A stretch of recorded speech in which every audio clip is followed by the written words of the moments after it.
Bonjour et bienvenue dans 60 ans, 60 regards, une émission consacrée tout au long de l'année 2024 au 60e anniversaire des relations diplomatiques entre la France et la Chine. Le 26 janvier 2024, le groupe La Poste a lancé l'opération Bloc de timbre pour fêter l'année du dragon. Il faut savoir que c'est la 20e année que le groupe La Poste émet des timbres spéciaux pour célébrer le Nouvel An chinois. Quelles sont alors les relations entre le groupe La Poste et la Chine? On en parle tout de suite avec Jean-Paul Forceville, directeur des relations européennes et internationales du groupe La Poste. Jean-Paul Forceville, bonjour. Bonjour. Merci d'être venu jusqu'à nous. Alors, vous organisez depuis 20 ans, si j'ai bien compris, l'opération Bloc de timbre à l'occasion du Nouvel An chinois. Dans quel contexte avez-vous initié cette opération ? Merci de m'avoir invité et d'être curieuse par rapport à cette émission de timbre. Eh bien, écoutez, je serais bien embarrassé pour répondre à votre question, en ce sens que nous n'avons pas retrouvé comment était apparu ce timbre à partir de 2005. Simplement, ce que l'on peut dire, c'est que d'autres postes avaient aussi déjà commencé à faire des émissions autour du Nouvel An chinois et qu'il nous a paru utile, intéressant de également faire cela. C'est évidemment un signe vis-à-vis de la communauté, la nombreuse communauté chinoise en France. C'est également la reconnaissance de l'intérêt culturel de ce Nouvel An chinois qui, de plus en plus dans Paris, et on le voit, et même partout en France, prend de l'importance. Donc on s'est inscrit là-dedans. Et puis, fort du succès, la première année, vraiment, voilà, on a vu qu'il y avait une attente, une demande, une appétence pour ces timbres. Et bien, nous avons continué. Nous avons fait un premier tour et puis nous sommes dans le deuxième tour de l'horoscope chinois. Cette année, donc, c'est la 20e année, hein ? Tout à fait, c'est la 20e année. Si j'ai bien compris, vous allez continuer. Eh bien, oui, absolument. Nous allons refaire un tour d'horoscope. Cette année, c'est donc nous célébrons le dragon. Ouais. Et nous avons beaucoup appris d'ailleurs sur le dragon. C'est une façon d'apprendre la culture chinoise. Tout à fait. Alors, quelles sont les retombées de cette opération alors ? Alors, elles sont à la fois un peu institutionnelles. C'est une façon, encore une fois, de nous inscrire dans l'amitié franco-chinoise, de reconnaître la présence sur notre territoire de nombreux Chinois. Il y a aussi, cette émission est de 380 000 blocs. 380 000 blocs. 380 000 blocs, absolument. Et donc, ça nous permet évidemment de faire du chiffre d'affaires. Bien sûr. Ça se vend bien au passage. Ça se vend très bien, oui. Ça se vend très bien et tant mieux. C'est un objet de collection, un objet qu'on garde pour beaucoup de gens. La philatélie tout de même reste un objet de collection. Et puis, ça nous permet aussi d'avoir le plaisir. Maintenant, c'est une habitude qui a été prise par cet ambassadeur et par son prédécesseur, et qui permet, encore une fois, de resserrer les liens entre la France et la Chine. C'est vrai qu'à chaque fois, il y a la présence de l'ambassadeur de Chine en France, n'est-ce pas ? Tout à fait. L'ambassadeur Louchet, son Excellence Louchet, nous a fait le plaisir d'être continuellement présent à cette émission, et qui avait été aussi initiée par son prédécesseur. Tout à fait. Alors, quels sont les critères pour vous dans le choix du dessinateur ? Parce que c'est un dessinateur chinois, n'est-ce pas, qui dessine le dragon ? C'est un dessinateur chinois. On fait un appel à projet. Et puis après, il y a une commission qui se réunit et qui choisit le dessinateur qui va, pendant plusieurs années, faire le cycle de l'horoscope chinois. Alors, si j'ai bien compris, ce dessinateur, Monsieur Chen, que j'ai eu le plaisir d'interviewer aussi l'autre jour, en date du 26 janvier 2024, il a dit qu'il a éprouvé beaucoup de plaisir à travailler avec vous, en fait. Donc, c'est un groupe qui se réunit autour de lui pour on va dire, mettre au point cette opération. En ce qui concerne le dessin, c'est lui qui le réalise. Absolument. En solo. Alors, vous savez, quand on parle de philatélie, et pour un certain nombre de timbres, c'est à mi-chemin entre l'art et l'industrie. C'est-à-dire que... et on insiste aussi beaucoup sur laisser de la libre créativité aux artistes qui nous accompagnent dans ce type d'opération. Donc, effectivement, il est sélectionné au milieu d'autres par une commission. Puis une fois qu'il est là, effectivement, nous travaillons avec... Alors, nous avons une grande usine, une imprimerie des timbres-poste à Périgueux. Et c'est là, à Périgueux, absolument. C'est pas en région parisienne, non, alors? Non. Ça, historiquement, l'imprimerie des timbres-poste a été d'abord boulevard Brune à Paris, et elle a déménagé, mais il y a dans les années 70, à Boulazac, pour être précis, à côté de Périgueux. Et nous avons là un grand bâtiment avec des machines très impressionnantes qui impriment des timbres pour le monde entier d'ailleurs. Pour le monde entier? Absolument. Nous faisons des timbres pour le Japon, pour l'Afrique, pour Monaco, pour Andorre, pour les terres australes, pour Saint-Pierre et Miquelon. Enfin, tous nos timbres de Boulazac sont dans le monde entier. Et nous espérons d'ailleurs qu'il y a quelques collectionneurs chinois qui collectionnent nos blocs du Nouvel An chinois. Et donc, nous sommes très heureux de notre coopération avec M. Chen, qui nous fait de très très beaux timbres. Ce n'est pas la première fois cette année. Donc, voilà, il a la gentillesse en plus de venir les dédicacer au Carré d'encre le jour de l'émission. Alors, dans quelle mesure ce genre d'opération fait connaître auprès du public français la culture chinoise, alors? Oui. Parce que l'un de vos buts, c'est quand même de faire connaître la culture chinoise. Bien sûr. Et c'est ça qui est un peu magique dans la philatélie, c'est qu'elle elle permet aussi de véhiculer la culture. Nous avons des souvenirs philatéliques qui expliquent ce que c'est que l'année du dragon, ce que c'est que le dragon, ce qu'a fait d'ailleurs l'autre jour son Excellence Lou Shen en nous expliquant que le dragon long était très différent de l'image du dragon européen, que c'était tout à fait autre chose que ce que l'on a dans nos mythologies européennes. Et donc voilà, ce sont des choses.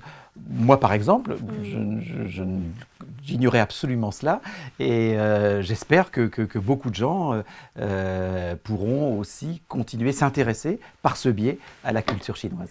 En effet, en fait, le dragon, c'est le symbole du pouvoir royal. C'est ça. Alors, d'une manière générale, est-ce que la poste française travaille beaucoup avec la poste chinoise? Bien sûr. D'abord parce que c'est naturel, et depuis la création de l'Union postale universelle, dont nous fêtons cette année les 150 ans, les postes s'entendent entre elles pour échanger le courrier et les colis.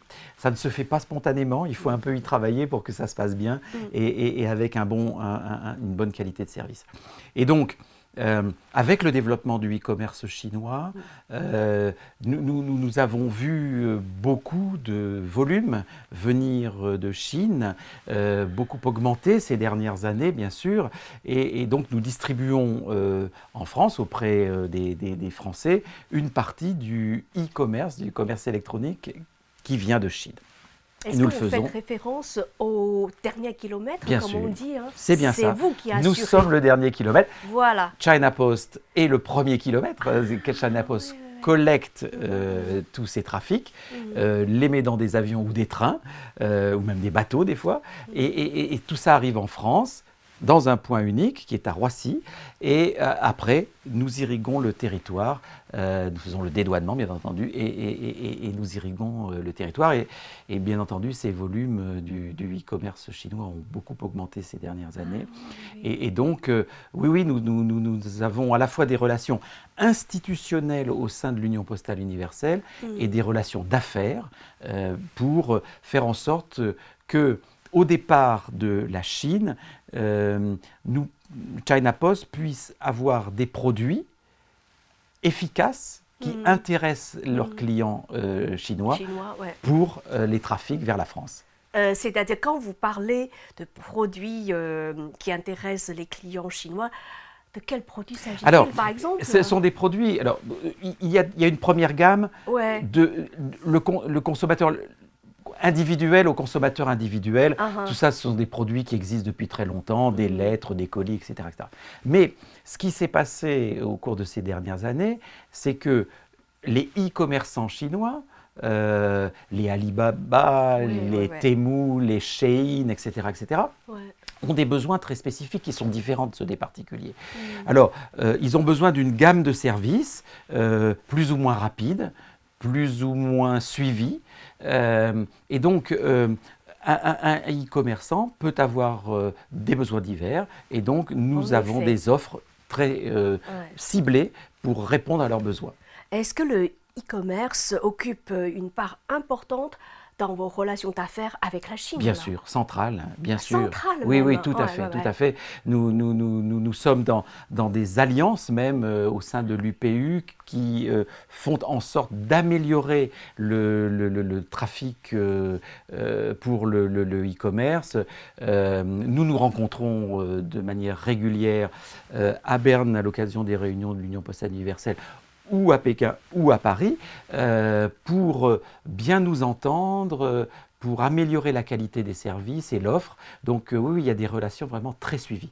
Mais je crois que dans l'autre sens, c'est tout aussi vrai. Alors, nous essayons nous-mêmes d'améliorer dans l'autre sens. C'est-à-dire dans le sens France-Chine, n'est-ce pas? Qu'est-ce que vous... Et même Europe-Chine, puisque nous sommes un groupe maintenant européen. Donc nous essayons de faire en sorte de bien traiter les besoins des entreprises françaises, parfois d'ailleurs qui font aussi du e-commerce, avec des commandes faites en Chine. Et donc, à l'inverse, nous essayons de développer le trafic entre la France, l'Europe et la Chine.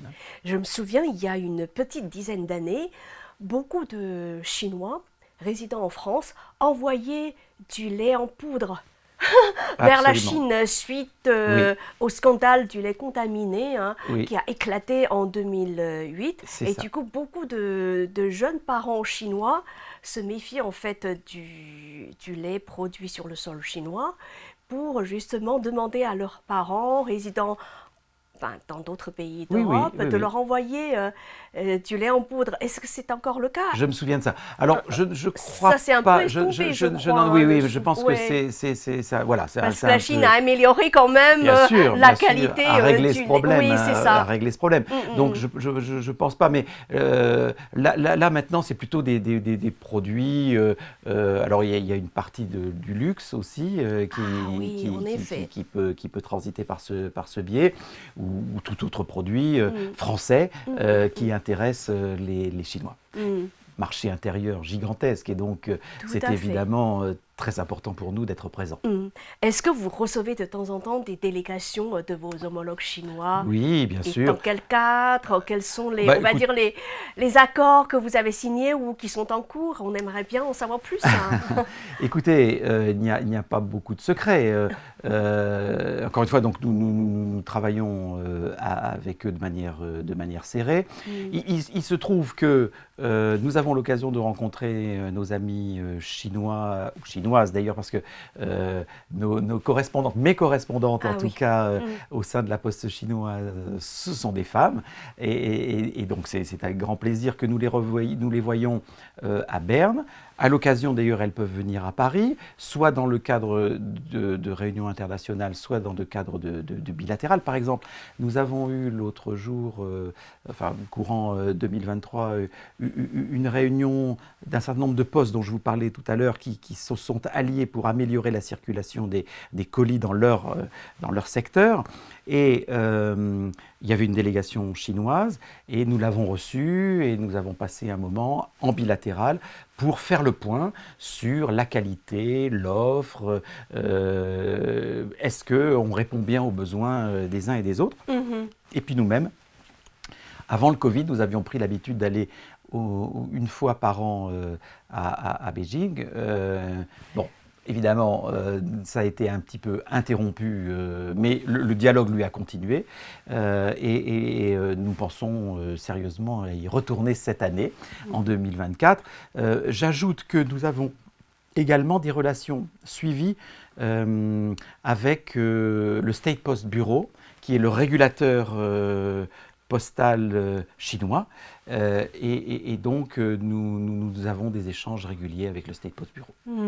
Alors, est-ce que, dans l'autre sens, c'est-à-dire vous envoyez des délégations françaises en Chine? Oui, oui, absolument. Oui. Donc, c'est dans les deux sens. C'est dans les deux sens, tout à fait. Mais dernière question, quels sont les projets majeurs en cours que vous êtes en train de mener avec la Chine pour cette année 2024 qui marque le 60e anniversaire des relations franco-chinoises? Tout à fait. Alors, probablement, la chose institutionnelle qui sera la plus voyante, ce sera une émission commune entre la Poste chinoise et la Poste française de timbres. Donc, oui. Ces émissions communes, seront donc les mêmes visuels en Chine et en France, avec un visuel chinois, un visuel français, pour le moment secret. On aura peut-être l'occasion d'en reparler, mais donc nous allons faire cette opération dans le courant de l'année. La date n'est pas encore définitivement fixée. Il y aura aussi une occasion importante qui est un important salon de philatélie à Shanghai à la fin de l'année. Et Philapost, qui est donc notre prestataire français, vous savez qui est à Boulazac, dont je parlais tout à l'heure, sera sur place à ce salon philatélique pour promouvoir les produits philatéliques de la France. Et puis, nous allons évidemment continuer nos relations bilatérales, nos relations d'affaires. Nous avons aussi des filiales à Hong Kong. Donc oui, il y a des affaires à la fois au plan institutionnel, business, cette année, et nous nous en réjouissons. Nous sommes très très heureux. Son Excellence nous avait gentiment sollicité pour l'émission commune. Nous l'avons réalisé dans des délais qui sont beaucoup plus restreints que d'habitude. Je me souviens encore d'ailleurs que nous en avions fait déjà quelque chose pour les 50 ans, mais nous sommes très très heureux de refaire quelque chose pour les 60 ans. 60 ans.